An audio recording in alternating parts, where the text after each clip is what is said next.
Letters to the editor. Grand old tree departs the scene. To the editor. Last week, on Monday night, November 28th, Southwest Street neighbors observed an occasion. They celebrated the life and death of one of their grand old maple trees. No ice storm, no special wind that night accounted for it. But at about 10 p.m., a heavy thud and a loss of electricity announced this tree's end. Police came quickly. Helmeted NYSEG NYSEG workers followed, and with them their vehicles and special equipment.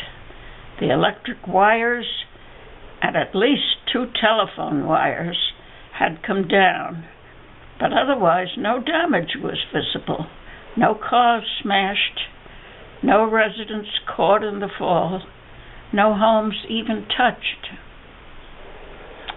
This grand old tree in front of Anne Hurley's house seemed to have collapsed, maybe like a human with a heart attack, looking for a clear place to lie down.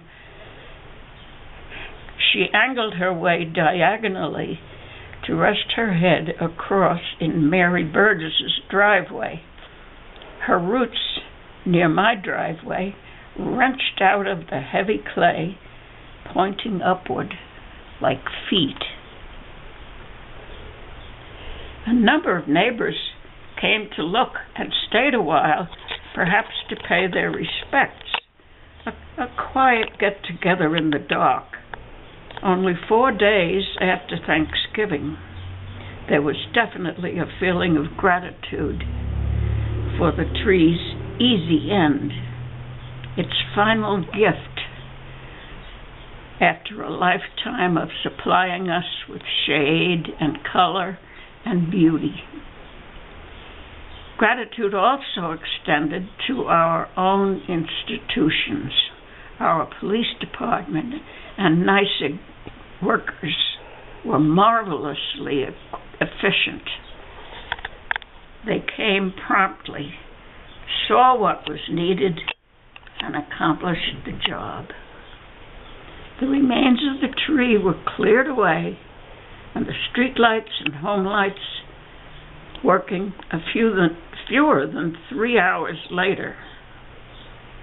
The next morning, 3 yellow helmets were sweeping the site, pushing sawdust debris neatly into the crater left by the tree's roots. When they left in their van, Southwest Street reverted to normal. Someone dog walking, teens gathering on the corner for the bus, cars leaving for work. A nice small town street, but a little less tree-lined than before. Here we are. We're going to see the spot where the tree used to live that you wrote about in your letter here. Whoops. Can you see it? To the Finger Lakes Times. I think, Mom, right here is the spot. See, now there's 2 very young trees that are here, but across the street there is Mary Burgess' house. Yeah.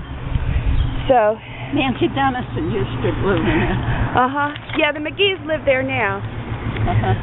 But this is the actual spot.